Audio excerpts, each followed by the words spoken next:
Hello, everyone. I'm Trista Reed. I am the General Surgery Program Director here at UNC.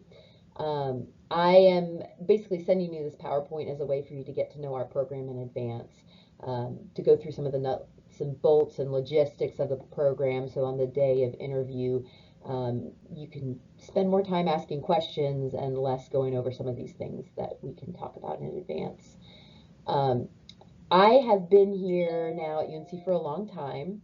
I did medical school here and then residency, went away for fellowship, and then came back as an attending and have now been an attending here for a little over 8 years. I took over the program directorship over a year ago, and previous to that was an associate program director for about 6 years here at the institution.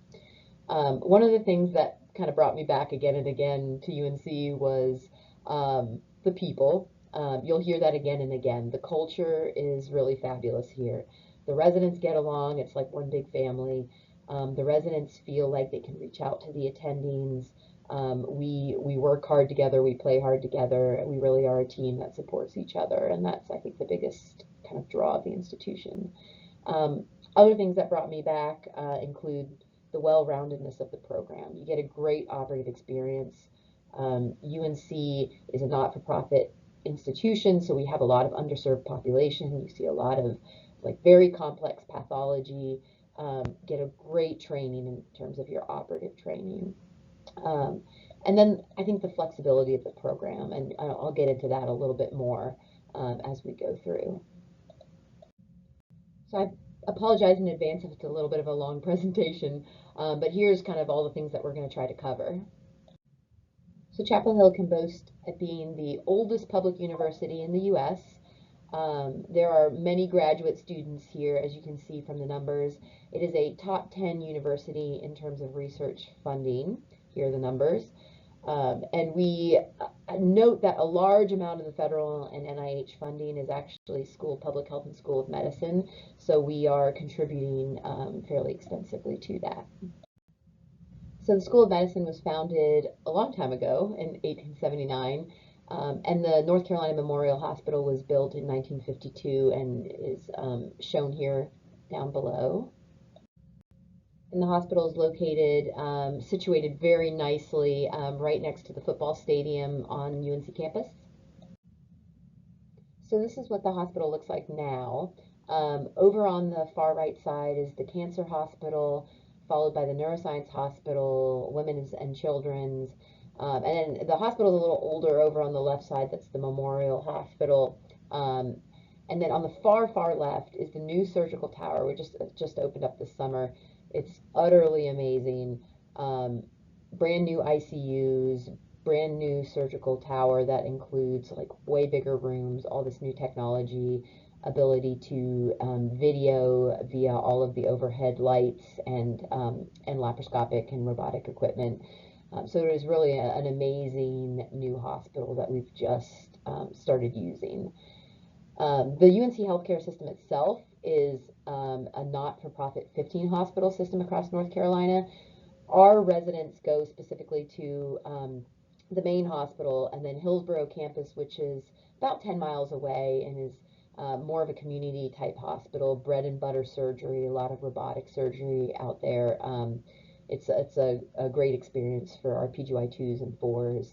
And then we have another affiliate, which is Wake Med, which is about 30 minutes away and closer to Raleigh.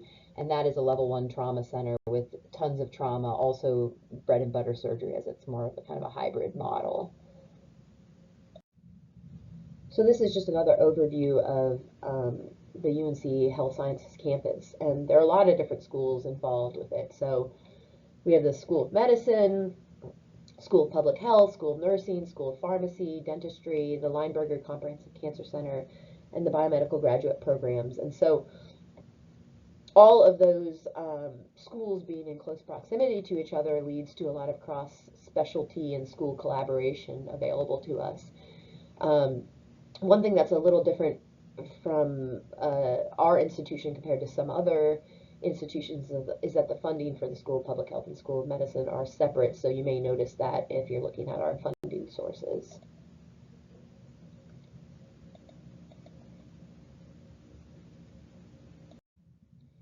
So we have a long history of strong leadership in the department.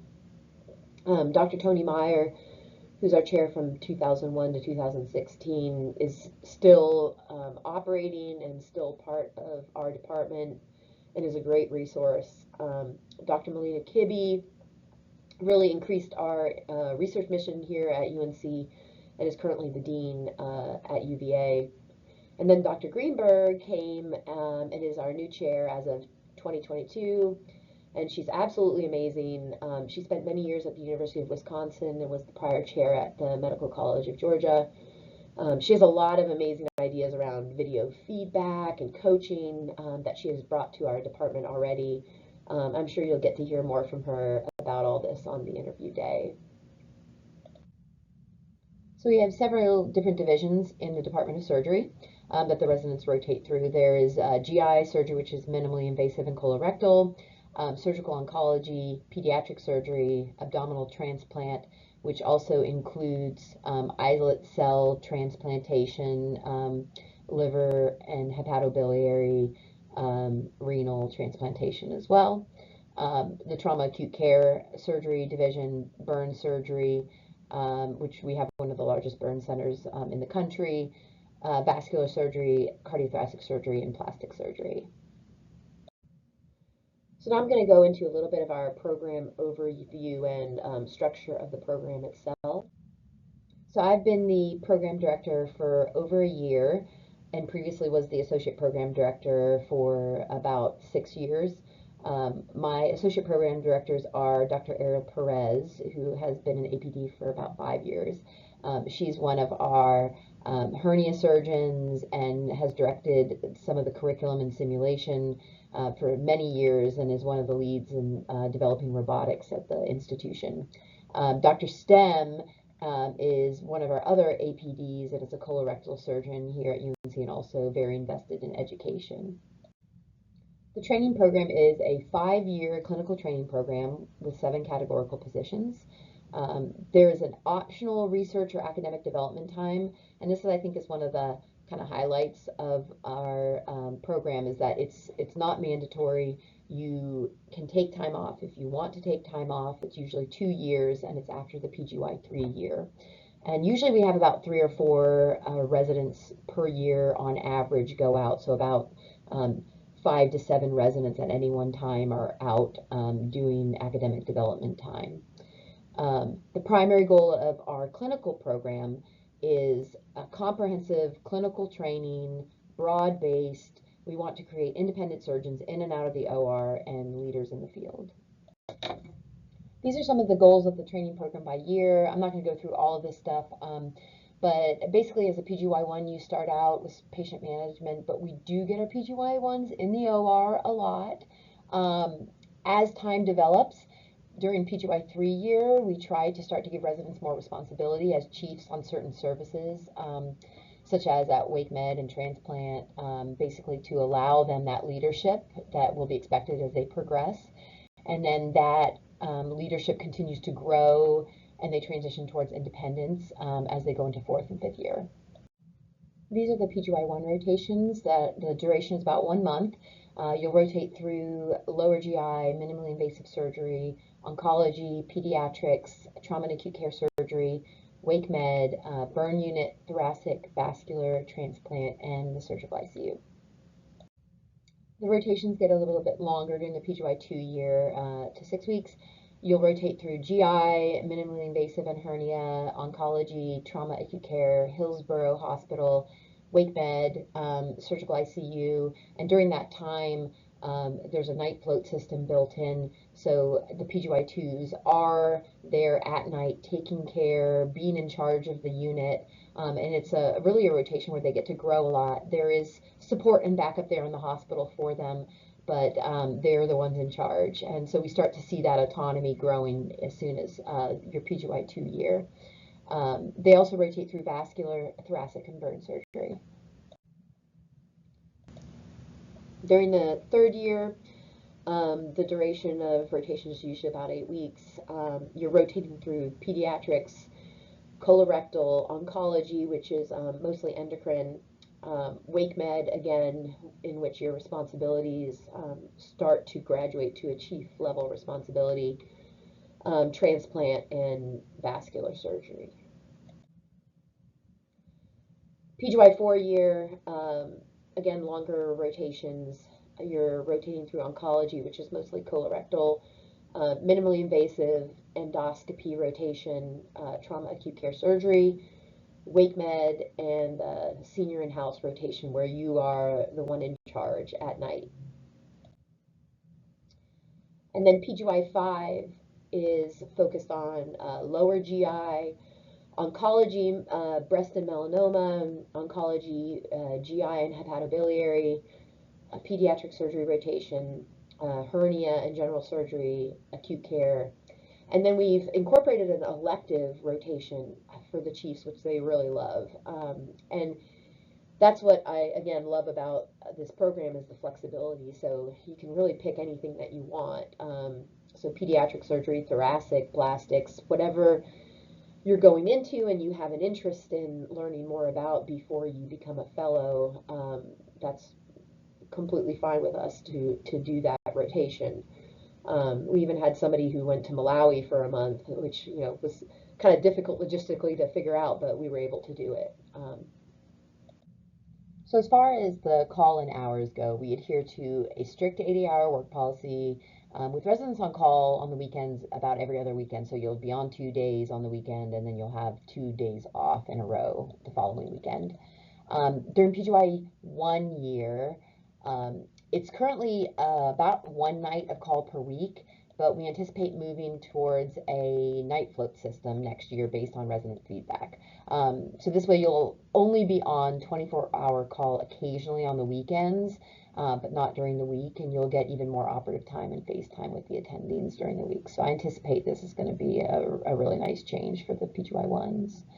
For PGY 2s, you're on call about 1 to 2 nights per month, because we actually built in a night float system into the trauma rotation on a weekly rotation this year, so that was new.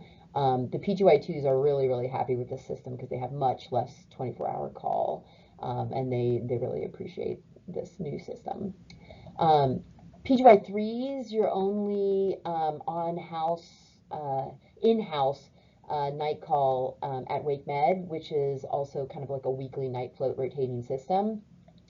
And then PGY 4s and 5s take home call for their services and actually have no 24-hour call at all. There's night float rotation during the PGY 4 year, and then the rest of the weekend shifts are like these 12-hour shifts that are covered by the 4s and 5s. So I'm really pleased and proud of this fact. Our resident attrition rate is only 6% over the past 20 years, and it's really been 0% since 2011. National average is about 15% attrition rate.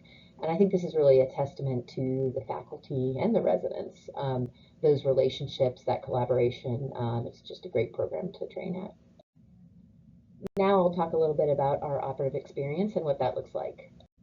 So we really have a robust operative experience here across PGY year. Our PGY 1s get into the operating room.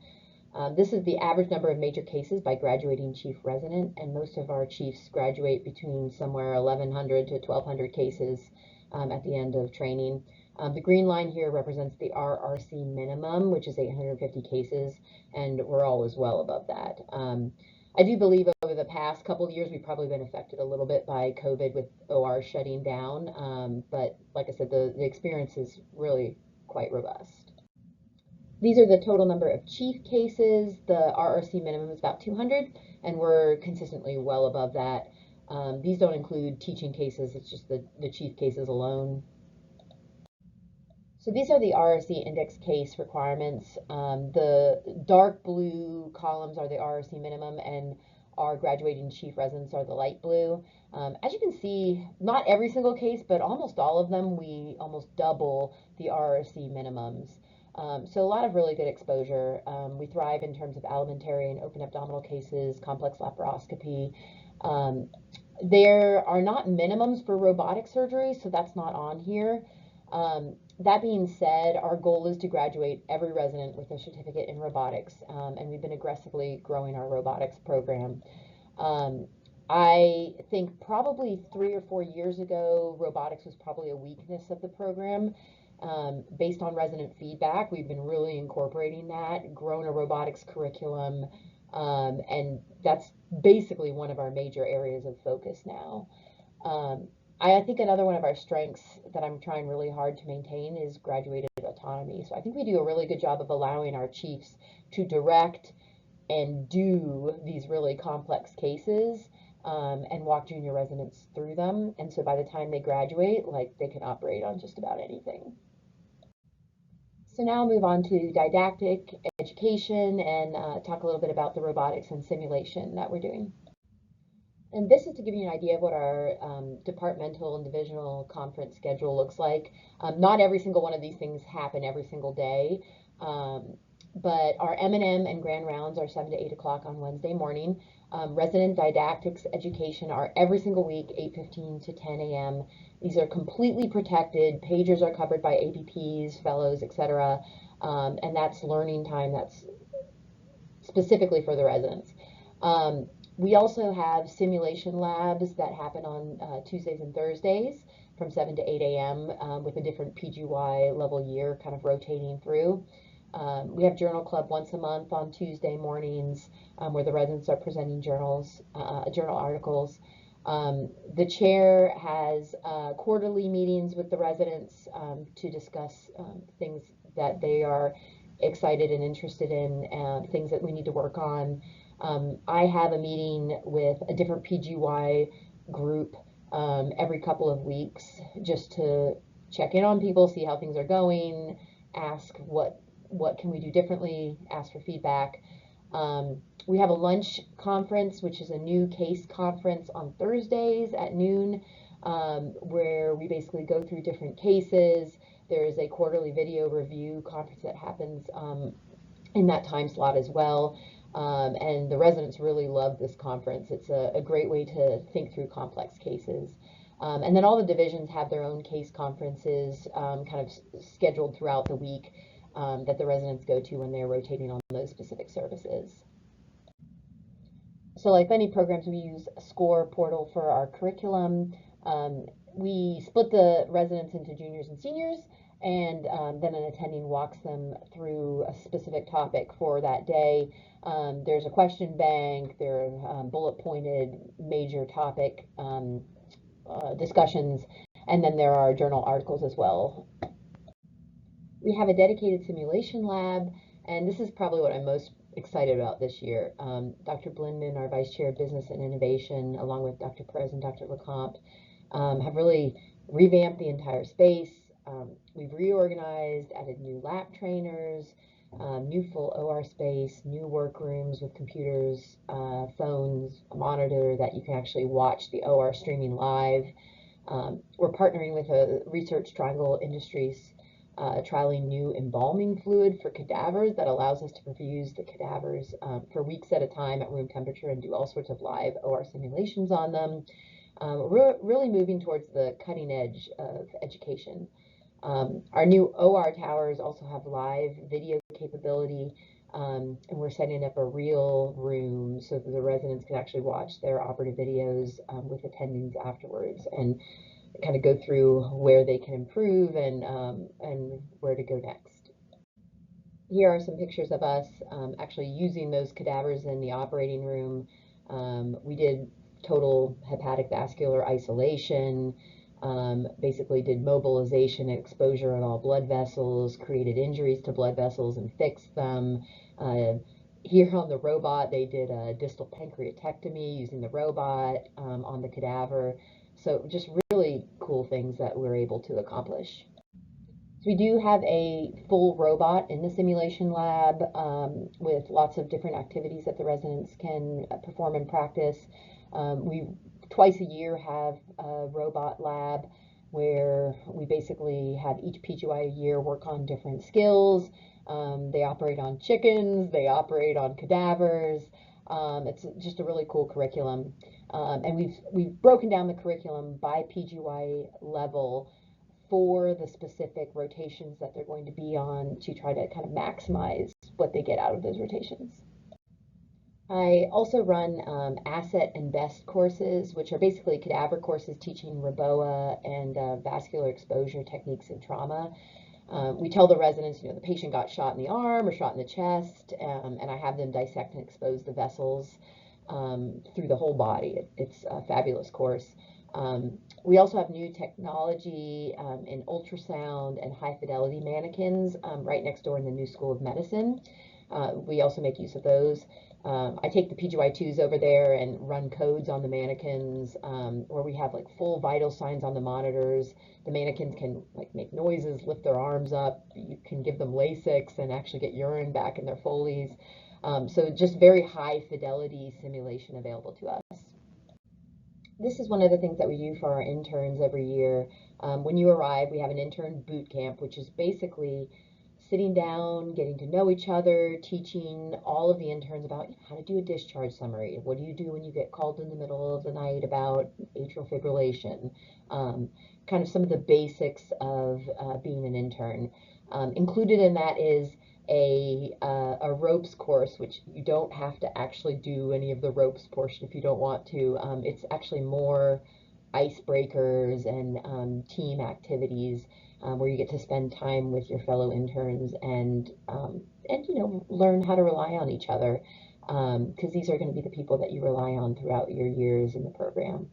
Over on the left here, this is a picture actually of this year. I supported our interns going on a pre-residency backpacking trip that they wanted to do, and it was another team building activity that they were really excited about, so I supported them doing that. For the past 20 years, we've also had a Resident as Teachers conference, which is a yearly event, protected time for the residents, where they get to go sit down with a visiting faculty member and basically learn how to be teachers. And the residents really get a lot out of it, learning how to be a teacher, learning how to be a leader and an educator. So we really take resident feedback very seriously. Uh, we have the residents do peer evaluations at the end of each rotation, as well as faculty and rotation service evaluations. And so they're completed after every rotation, but they're summarized after about 6 months to preserve anonymity. Everything's anonymous. And so that's really important to make sure that we get like honest and reasonable feedback. And these are used in consideration of faculty career progression, awards and compensation, program improvement, and really ways to know how can we as faculty be better teachers and leaders. There's a yearly program evaluation as well. And then I think one of the most important things for me is these weekly to every other weekly meetings with the program director with different PGY levels. And it's really a way to get feedback on things you like, things you don't like, brainstorming and problem solving about issues that we're having. And like I said earlier, you do have quarterly meetings with the department chair as well.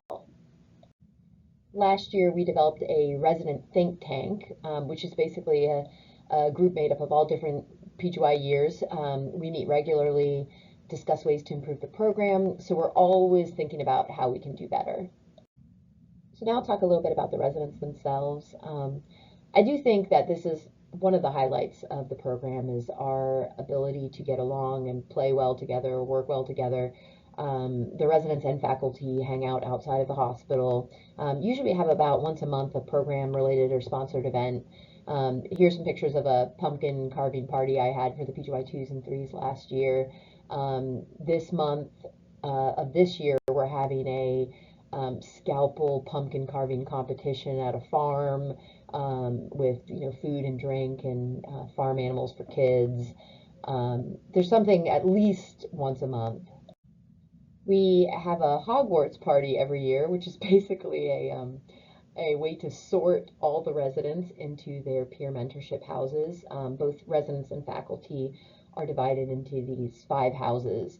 And so every year we pull the names out of the little hat and people get sorted into their respective peer mentorship houses. We have competitions throughout the year based off of the houses, like ABSITE scores, robotics competitions, who participates in different activities, and at the end of the year, the house that wins gets the house cup. Just some more pictures of our residents, some of the PGY4s and lab residents over there on the left. In the middle, it's a peer mentorship house get-together, as well as a get-together with some of the Wake Med faculty and residents at the bottom. And then over on the right, we had a St. Patty's Day get-together that all the residents and faculty came to. We have an annual UNC Duke softball game, which is a lot of fun. The funny story about this was when this first started many years ago, Duke won a couple games in a row, and so they bought this massive trophy for whoever the winner was. And then basically since they bought the trophy, that trophy has stayed at UNC every single year.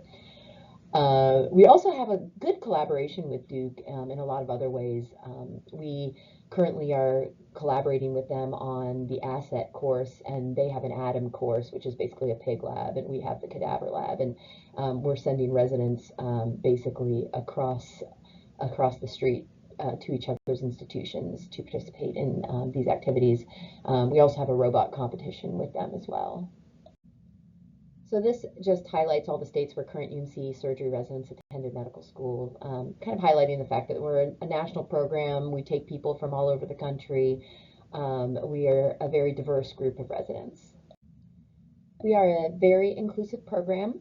We recruit residents regardless of race, ethnicity, gender, religion, sexual orientation, background.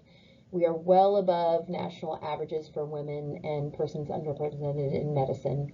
Our faculty is similarly above national averages for women and underrepresented minorities in surgery.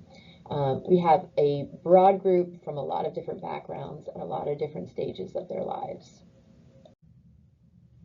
So following residency, the vast majority of our residents do go into fellowship. Since about 2006, 80% have gone into fellowship. More recently, I would say that the vast majority choose to do a fellowship, but we still occasionally have people going into private practice directly or going into Navy or Army positions. I'm happy to report that all of our chief residents currently who have completed their interviews have matched at their #1 choices for fellowship. Here's a picture of our graduating chief residents from last year and the fellowships that they matched into and where they are currently. Another highlight of the program is that our residents basically always match into the fellowship that they are trying to get into, even the most competitive ones like ped surgery or CT surgery. And they match at major national institutions. I've included several slides that go through all of our prior chiefs here so you can see where our trainees have ended up over the years. Here are the 2022 chiefs. Of note, we do have a variable number of residents graduating each year because of the flexibility in our research training years. Here are our 2021 chiefs and their fellowship locations. And again, you'll notice a cross-section of specialties that our residents are matching into: pediatric surgery, colorectal, surg-onc, thoracic, trauma critical care. And then this is the last group, the 2018 chiefs. And what I love about this picture is that Dr. Myers, who's the previous program director, loved Diet Coke, and so the chiefs broke into his office and are all drinking Diet Coke out of his fridge, lounging in his office. And so you really will make friends that you'll keep for life. This is actually my graduating class. We're all on a WhatsApp thread together and see each other regularly at the American College of Surgeons. This is us getting convocated together at the American College of Surgeons. The department's commitment to surgical trainees extends across a wide variety of topics. So other than just the clinical development and academic development we already spoke about, professional development such as building and coding, how to negotiate a contract, sending residents to leadership courses and education courses and supporting them for different development awards. The mentoring, we have a formal mentorship program beyond just the peer mentorship houses. So the residents meet twice a year with a formal mentor and go over their CV. How can I make my CV more competitive? for the specialty I want to go into, talk about academic development time, if they're taking it, how to maximize that opportunity, etc. We do have support for academic activities, so for presenting at national and regional meetings, there is a travel stipend for every resident that's $1,500 per resident per year for those activities. Wellness obviously is very important to us, which is a broad program focused on education and activities and fun outside of work. And I'll talk a little bit more about that later, but we have both wellness and diversity committees who are very strongly invested in the residents. So, it's well and good to talk about wellness in the residency, but I think having time outside of the residency to have fun and to interact with your fellow residents in a setting that is not the hospital is really important. So here are just some pictures of one outing we had to a local brewery with everybody brought their puppies. That was a lot of fun. And then down over on the right side here are a bunch of our 4th and 5th year residents at the end of year graduation party. Here's some more pictures of wellness happening outside of the hospital. This was our ugly holiday sweater party that we had last year, and it's become an annual event. We had about 30 or 40 people, both residents and attendings, and it was a lot of fun. More pictures from our fall get-together and spring get-togethers. So one thing that must be said about Chapel Hill is it's a great place to live. You are equidistant from the coast and the mountains, so it's about 3 hours to the beach and about 3 to 4 hours to the mountains. There are biking and hiking trails kind of everywhere in Chapel Hill. It's fairly easy to live here in terms of the cost of living. The Research Triangle Park in which we live is a just phenomenal place full of research and innovation. So it's just really an exciting place to be. And as I said, there are a million things to do in Chapel Hill. A lot of it is outside activities. There's a ton to do outside because the weather's so nice. But for those of you who are foodies, there are local breweries and restaurants within Chapel Hill, as well within Durham. There's a great music scene at the Cat's Cradle, and that's in Chapel Hill in Carrboro. And Durham has the Performing Arts Center. Museums all over the place. It's just a really great place to live. The school systems are really great too for those of you who have children.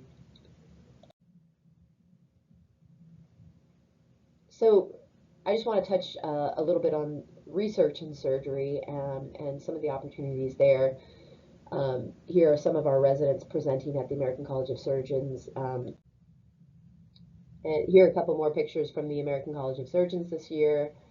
So I want to talk a little bit about optional research time and what that looks like. So in general, it is after the PGY 3 year, and it's 2 years. Occasionally people will do 3 years. We've never had anybody do 1 year, but I suppose it would be a potential option if the numbers worked out with the residents coming in and out of the lab.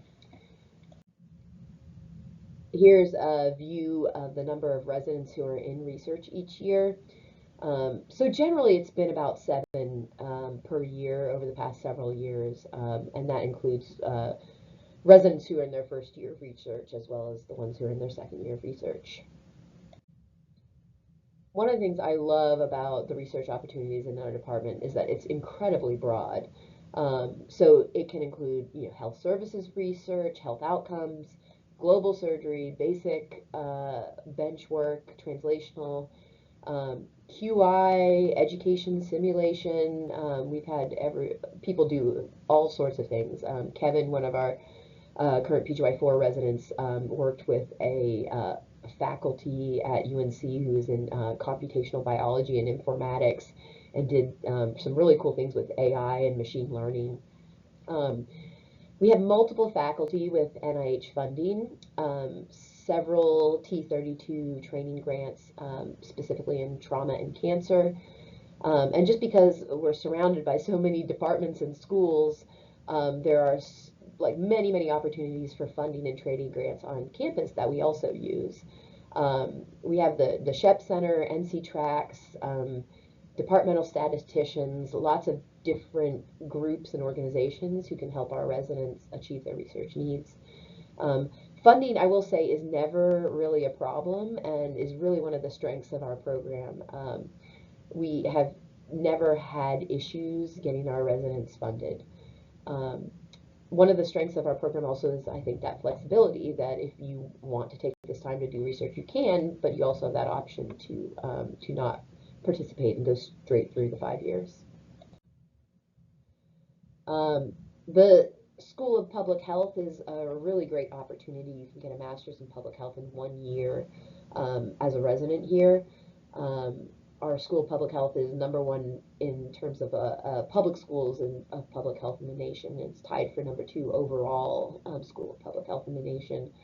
And that school has a ton of funding and is a really great opportunity for our residents who are interested in getting a master's while they're here. We have a sizable global and public health effort as well through the department in terms of collaboration with Malawi. So this collaboration initially started off with infectious disease and OBGYN, but now we have a very large surgical footprint in Malawi. So this is just a really cool collaboration that we have with Kamuzu Central Hospital in Malawi. Dr. Charles started this back in 2007 and basically helped them build a surgical residency at Kamuzu Central Hospital.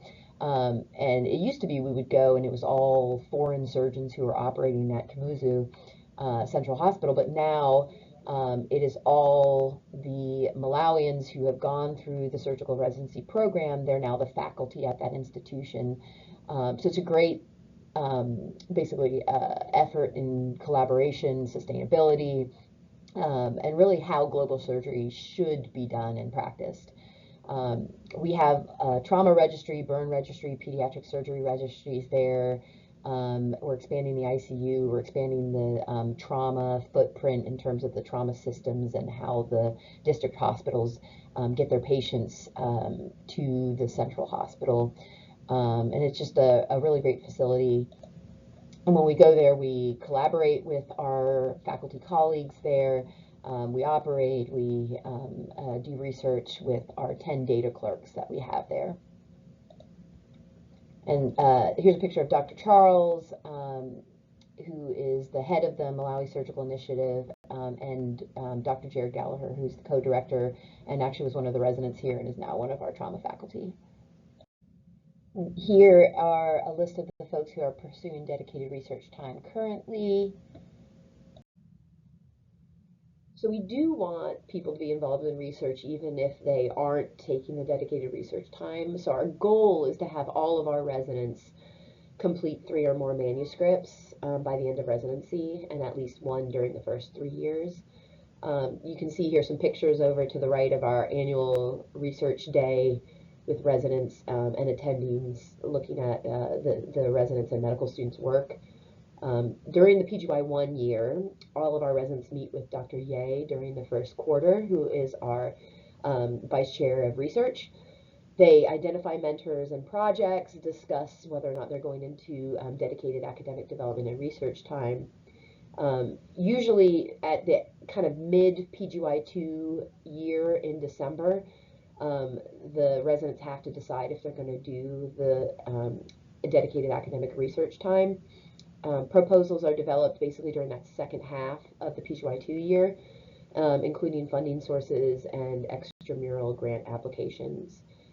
Research time will then generally begin after the 3rd year. And then we have a lot of resources to help you do this. So Dr. Ye has a bunch of resources set up on the website.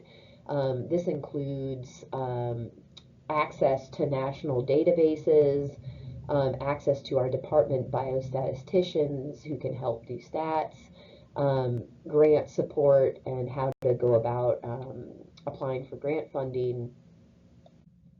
Now I'm going to go through recent residency changes, starting with resident wellness. So wellness is super important to us. We have a taking care of our own program through the psychiatry department that's always available for free to our residents. Each resident gets 6 personal care wellness days that they know about well in advance, so they can go to appointments or sleep.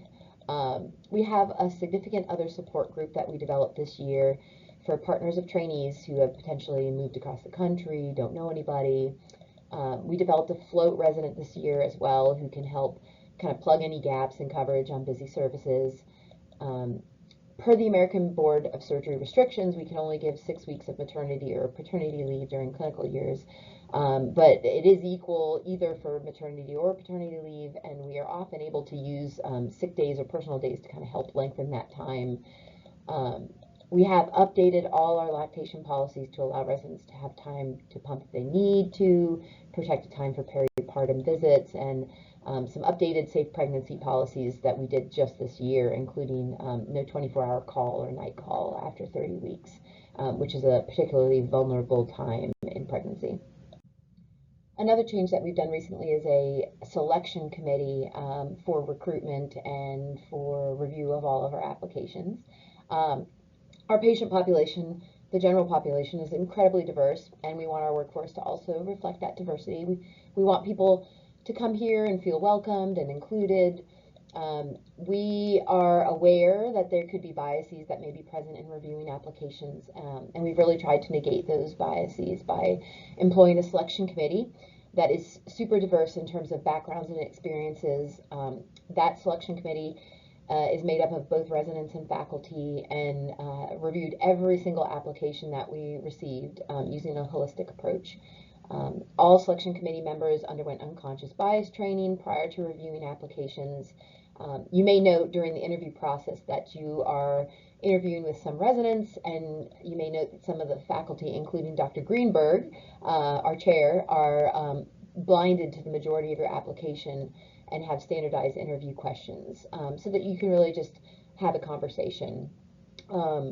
Our review of the actual applications from the initial go were blinded to step scores, race, ethnicity, gender, self-identification.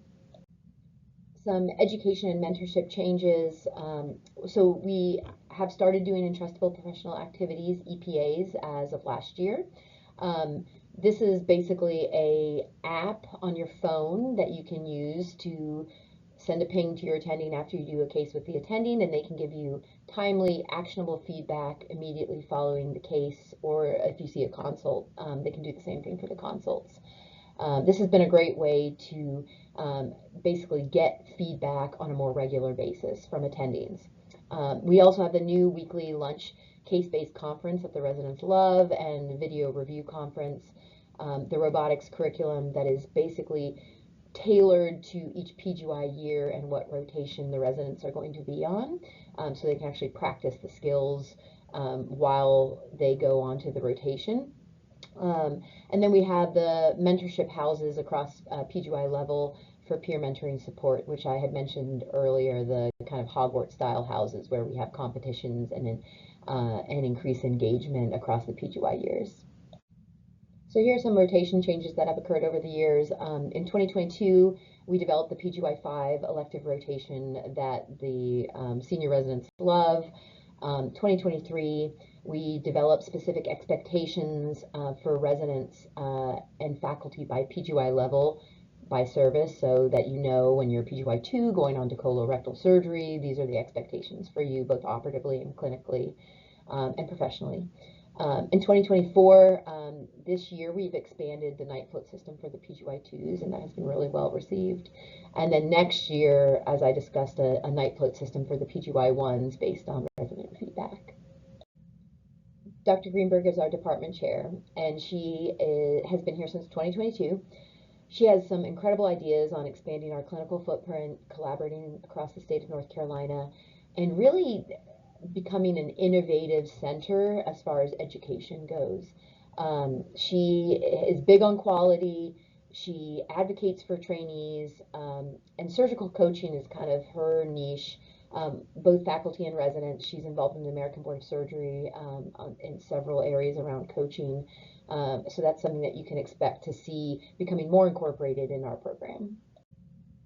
And then when talking about new changes, obviously I have to mention the surgical tower again. It's full of new ICUs, new ORs, and is just a really incredible new technological space for us.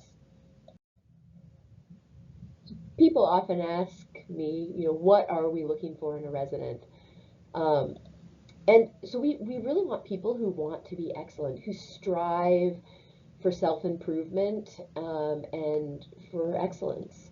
We want leaders in the surgical realm, both at a program, institutional, and national level. And we want people who have a strong commitment to professionalism and integrity, who are honest, stand up for their mistakes, stand up for other people, and have a commitment to improving the program, who want to look at the program and say, oh, how can we make this better? And who are team players. So if you're very individualistic, it might not be the best fit for you. We like people who are team players, who work well in a team and help their fellow residents out and lift other people up. I think fundamentally, I'm really looking for people who are intellectually curious, who are passionate about operating and becoming clinically excellent, but who are also passionate about advancing surgery in a bigger picture in some sort of way, be it scientific discovery, improving quality or larger public health measures, improving care for underserved populations, biodesign, global trauma systems, improving education methods, increasing diversity in the healthcare system. There's no one thing or set pathway that you have to be on, but I want to see people who are fired up about some bigger picture. And probably most importantly, we are one big family in this program, and so the most important thing, the highest number one thing for me, is finding people who are kind and compassionate people who want to make the world a better place. That is really what I think our residents embody. I want the resident who's going to, be leaving the hospital after their work is done, who sees their fellow residents struggling or overwhelmed, and with zero benefit or advantage to themselves will stop and help their fellow resident. Um, I often find that the people who are lifting other people up around them are the ones who end up elevated themselves as well, and that's really what our program is all about. All right, well, that's about everything. So this is just a picture of UNC basketball, which basketball is huge at UNC. Prior, when we used to have in-person interviews, we would go to lunch at the basketball museum. Obviously, not doing that now, but we do have an early February second look. Um, it's not a mandatory thing. We will not be taking attendance, and it will not affect your ranking at all. So I don't know who comes to it. It's just a way for people who haven't been here before, who want to check out the area, who want to spend time with the residents and kind of get to know them, to come and do so. And that's all we'll have you do: spend time with the residents, get a feel for the program. It's generally a Friday walk through the hospital kind of tour, and that evening an informal gathering at one of the residents' houses to meet and get to know them better. You won't meet any faculty, it's not an interview, and we won't track who's coming or going. It's just a resource for you.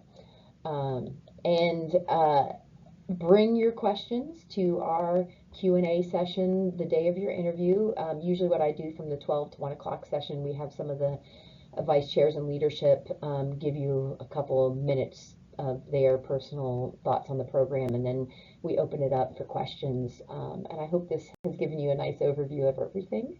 I can't wait to meet all of you.